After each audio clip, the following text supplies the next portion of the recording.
and welcome to the SciFirst MovieTalk episode. So in this episode, I'll be discussing the 1993 spectacular stop-motion musical animation, The Nightmare Before Christmas, as directed by Henry Selick. Now, I honestly didn't know that going into this review, I've always thought, now incorrectly, that the movie was actually directed by Tim Burton. It's always been called Tim Burton's The Nightmare Before Christmas, and as a result, I really didn't think otherwise. I've always classified it as one of his films, but hey, I stand corrected. It is actually based on an idea and a story by Tim Burton, and hence I think, you know, there's the link. But after watching the movie, it is easy to see just how much influence Burton actually appears to have had.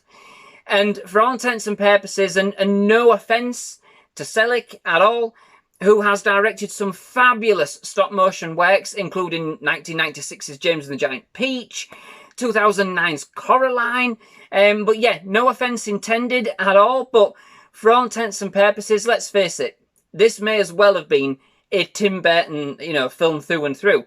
And as pretty much, it's pretty much how it's seen, isn't it? But in reading up for the film a little bit for this review, it may have been that Selick actually set out to make the film seem like a Tim Burton film. So, either way, what can't be denied is that the team that worked on this movie did so with a real labour of love, bringing together something that is simply spellbinding and devilishly delectable. Bringing together, the frights of Halloween and the delights of Christmas, all into one fantastic movie, in which we meet Jack Skellington, the Pumpkin King of Halloween Town, as voiced by Chris Sarandon, unless he's burst out into song, and then he's voiced by Danny Elfman. Just after another successful Halloween, we meet Jack. The residents are psyched and eager to start preparations for next year's event. Jack, however, longs for something more, and after walking all night, stumbles across an area in the land that he has never been before, with doorways to other lands such as Easter, Thanksgiving, and yes, Christmas. After getting a taste of what Christmas is like and how different it is from his own holiday, Jack sets about a mission to try and teach Halloween Town about the wonders he has seen, and to kind of vest up interest in them taking over Christmas this year. It's a hard sell. The people of Halloween Town, they kind of struggle to understand and kind of grasp that concept of what Christmas is all about, but they rally around Jack, resulting in the kidnapping of Santa and the ultimate distribution of some very questionable presents. This all leads to a disaster of a Christmas for all concerned. But with wholly good intentions, however misplaced they are, Jack does everything he can with the help of the beautiful and ever sweet, but totally cunning and inventive, stitched together ragdoll woman, Sally, as voiced by Catherine O'Hara, and his trusty sidekick, Ghost Dog Zero, to kind of put things right and restore Christmas back to what it should be for everybody, bringing with him, in the end, Halloween Town's own little piece of Christmas in the process, kind of fulfilling, in a way, what Jack had been longing for all along. So, interestingly, this movie was originally deemed to be too scary for kids by Disney, and so was originally released under their more adult brand, shall we say, Touchstone Pictures. But as time kind of moved on, given the phenomenal success of the movie, and of course the 1,000,001 merchandising opportunities that kind of laid before them, Disney ultimately reissued the movie under the Walt Disney name, and have of course never looked back. Leave it of course to Disney to find a way to market two holidays at once. But to be fair, all that aside, as kind of the pushing the marketing really kind of came many years later than the film's release, as its kind of popularity popularity grew. The film is simply a true spectacle, regardless of what it's become these days. You know, a real true spectacle to behold, and a real visual and musical treat to savour. All of the non-stop motion pictures I've ever seen, of all of them, this one ranks pretty much amongst the best. Okay? So by today's standards, it does feel a little bit more dated. You can see where elements don't actually quite meet up.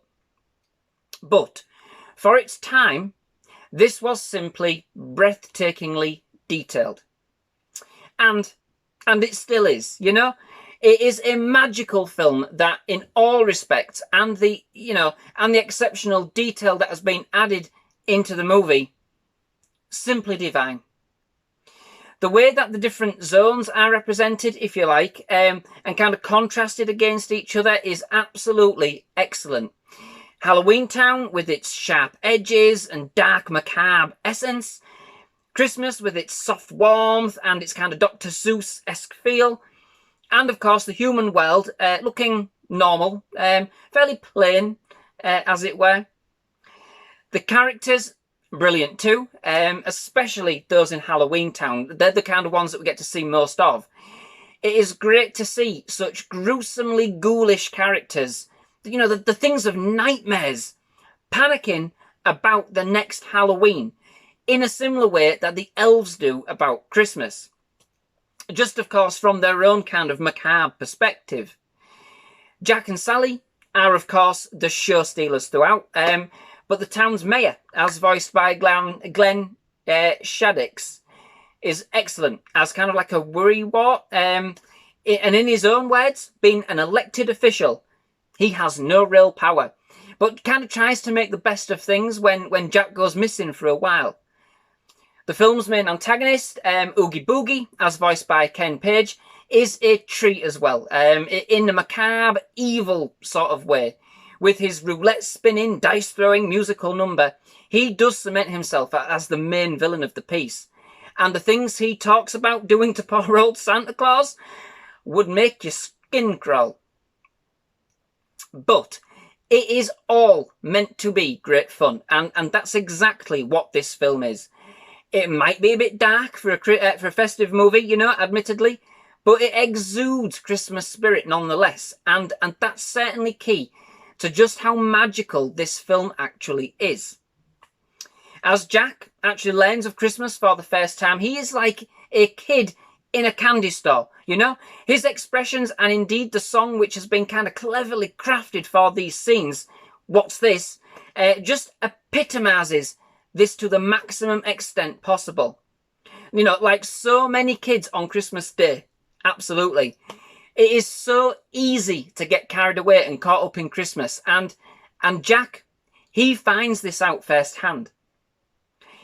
I absolutely love the scene where Jack tries to find an explanation for Christmas using science, being a scientist.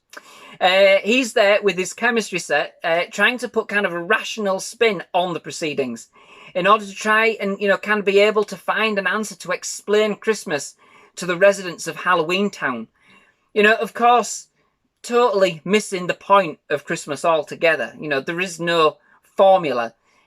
It's in the heart.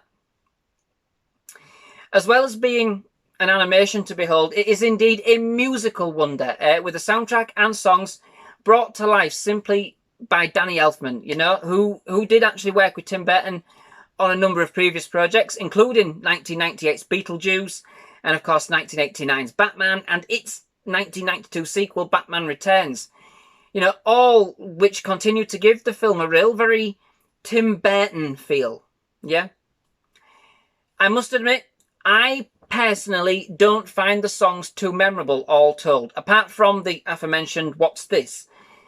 But they are devilishly delectable whilst, you know, watching the film. And I like the film as a whole, full of macabre wonder, you know? Elfman brings his usual style to the table. You know, they complement the ensemble very well. And even better knowing just how much work would have been needed to ensure like you know, everything synced with that animation.